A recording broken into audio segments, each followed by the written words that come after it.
warahmatullahi wabarakatuh. Hai adik-adik, berjumpa kembali bersama saya Kak Zizi. Nah, hari ini kita akan membahas apa lagi ya? Tentunya sekarang kita akan membahas hukum Archimedes bersama Edupi, edukasi fisik. Lihat benda tenggelam, mengapung, atau melayang? Ya, itu ditemukan oleh Pak Archimedes.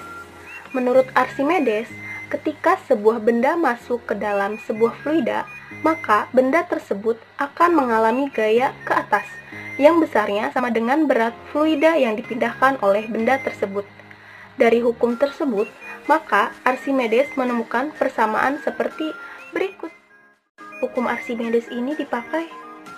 Nah, ada dua aplikasinya. Yang pertama adalah kapal layar, dan yang kedua adalah kapal selam.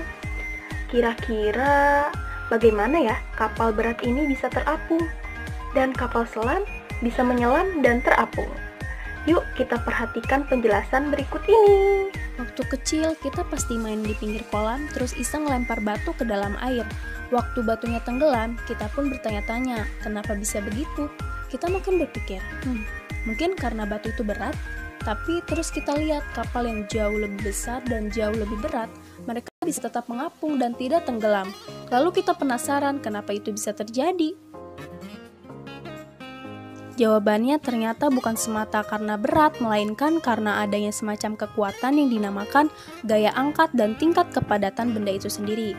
Gaya yang satu ini ditemukan sama orang jenius ini yang bilang kalau sebuah benda dicelupkan ke dalam air, baik sebagian atau seluruhnya, maka ia akan mengalami gaya angkat ke atas sama yang besar dengan berat air yang dipindahkannya itu. Tahu, supaya bisa mengapung kepadatan kapal harus kurang dari air.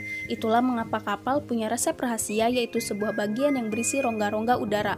Bagian lambung kapal ini yang bikin kapal seimbang dan mengapung di lautan. Gak peduli sebesar dan seberat apapun kapal tersebut dibuat. Itu menjelaskan juga kenapa kapal Titanic tenggelam.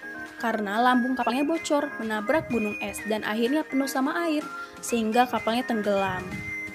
Diterapin di kapal selam, di mana ia punya rongga yang bisa di air apabila ingin menyelam dan diisi udara jika hendak mengapung ke permukaan. Jadi, kita sudah tahu ya, kenapa kapal layar bisa terapung dan kapal selam bisa menyelam dan mengapung. Sekian ya, penjelasan dari kakak tentang hukum Archimedes ini. Semoga bermanfaat untuk adik-adik. Jangan lupa ya, di-subscribe, like, and comment. Sampai berjumpa kembali di Edupi.